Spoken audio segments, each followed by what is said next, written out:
Hi!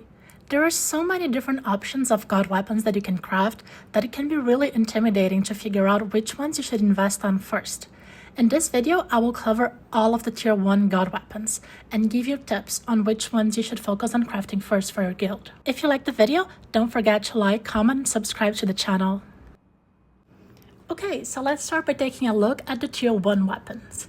First, we have Mjolnir, the god mace. This weapon is perfect for Thor. It gives you a little bit of hit, a lot of physical penetration, and damage against all races. This stat and the HP all the god weapons have, and all god weapons also will give you 8 on all attributes and also plus 10 on a few of them. So Thor is a strong physical DPS. It's not the best option for GVG and WoE, but it's still a really good one. So I'm gonna put this one as a tier B.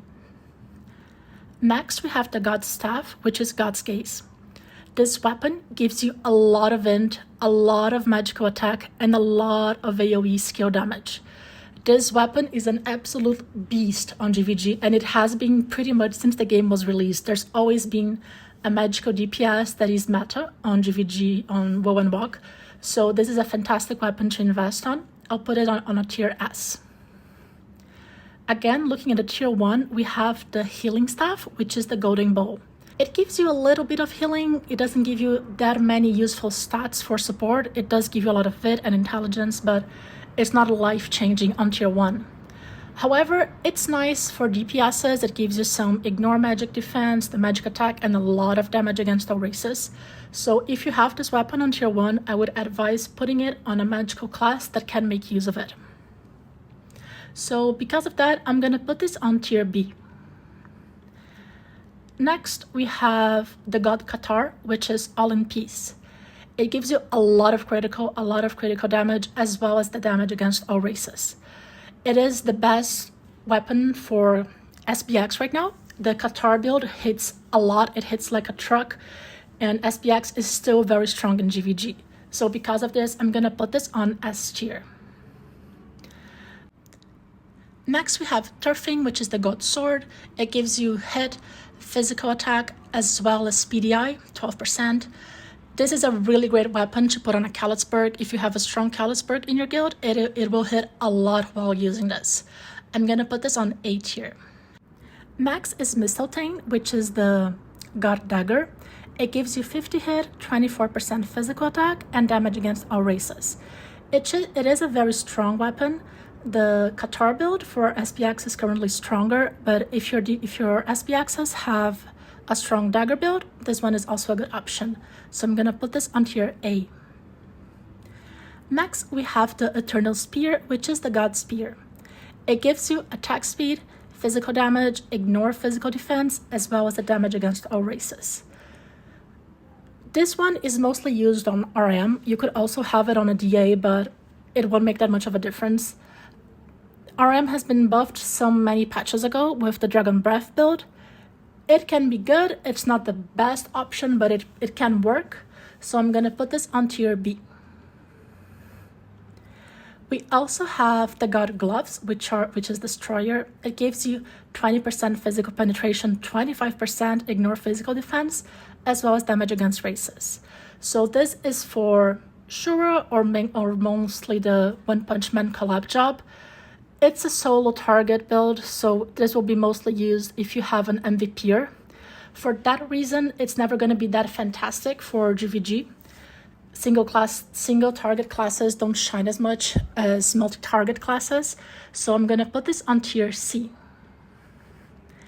Next, we have War Ender, which is the God X. It gives you 10% attack speed, 15% physical attack, 15% ignore physical defense, as well as the damage against all races. It's not that great of a weapon right now. There's no GVG build using the X that does that much damage. So for that reason, I'm gonna put this one on tier C for now. Then we have Winter Crystal, which is the God Bow. It gives 50 critical, 30% critical damage, and 30% damage against all races. This weapon wasn't that great for a long time until Fenrir came out. With Fenrir, this weapon became really good again. So I'm gonna put this as a solid tier A option. Next, we have Warrior Sunrise, which is the God Whip for Dancer. It gives 10% HP, 8% physical attack, 8% physical penetration, as well as damage against all races. This weapon was good back at the time when SRS was a viable build. It hasn't been in many years. So this is mainly used nowadays on Doomsday support, so the only stats that are useful are the maximum HP and the status themselves. So it's not really worth crafting this weapon at the moment. For this reason, I'm gonna put this weapon on tier C. The stats are useful, but not that great. The same thing holds for the God Guitar. So it gives the same stats. Right now, if you have a Bard, it will be playing on a support or Doomsday build, so it's not really worth it to invest in the weapon unless you already have it available in your guild storage. So this will also be a tier C.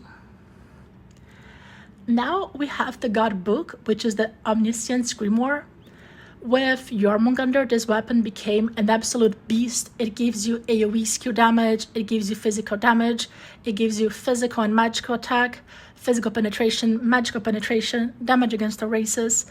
And if you're playing GVG, you're always getting killed by Jormungandrs. So this weapon is an absolute life changer on any strong DPS. This will be a tier S. Another God weapon is the God Feather, or the God Wand. It is the Heavenly Queen's Whale used by Dorum. It gives 10% HP, 12% physical attack, 12% physical penetration, as well as damage against all races. Dorums aren't that strong in GVG at the moment, so this will also fall on category C. Next, we have the God Shuriken, the God Wind Monster. It is All God Seal, which is the ninja weapon. It gives you 15% movement speed, 15% ignore physical defense and magical defense, and 12% physical damage and magical damage. Ninja isn't a meta class at all as a DPS on GVG, so this weapon is a straight up F tier. It's not worth your investment. Next, we have the Silver Hideous Star, which is the God Pistol. It gives you 20% bleed attack, 12% ignore physical defense, 12% physical penetration, as well as the damage against all races. So if you have a gunslinger, if you have a strong one on the pistol build, it's a decent weapon. It's not the best thing. I'm gonna put this as a C tier as well. Lastly, we have Yoperei's Dragon Cannon, which is the God Rifle. It gives you 3 meters of extra range on rifle build, 16% ignore physical defense, and 12% range damage bonus. Gunslinger isn't that great on GVG anymore, so I'm gonna put this as a C tier as well. And this is it for today. I hope you liked the video. Please comment with what's your favorite God weapon, and check out next time where I'm gonna cover the tier 2 weapons.